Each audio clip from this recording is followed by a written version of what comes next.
বন্ধুরা, আমরা নাসির চেয়ারম্যানের বাসার দিকে সুরন্ডিতে ঘুরতে আসছিলাম। ভাইয়ের বাসায় দেখি একটা আনারকলির গাছ লাগিয়েছে। এই গাছটা আসলে অনেক ছোট, কিন্তু তারপরে অসংখ্য আনারকলি ধরেছে।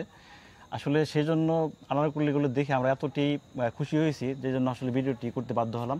ভাই, আপনি এই আনারকলিটা মানে কিভাবে রোপণ করলেন, এবং কি কোন কোন মাটিতে এই আনারকলি হওয়ার সম্ভাবনা আছে? আসসালামু আলাইকুম ভাই। এটা হলো আপনার আমাদের গ্রামে অনেক সুন্দর এই আনারকলি বর্ণন হয়, অনেক এই মাটিতে বেশি হয় আর কি। আমাদের গ্রামে আগে শুনছি কক্সবাজার হয়, আমরা ভাবতাম আমাদের গ্রামে হয়ও না, এখন দেখি না, আলহামদুলিল্লাহ আমাদের গ্রামে অনেক হয়। এই আচ্ছা, আমার কাছে আপনার এই মাটিটা মানে এটা কোন ধরনের মাটি? এটা কি বেলে দোআঁশ মাটি নাকি হচ্ছে কি আপনার কেমন মাটি? এটা হলো আপনার ওই হালকা বেলে ধরনের মাটি, একবার জাহেলা মাটি, ওটায় ফলন কম হয় আর কি।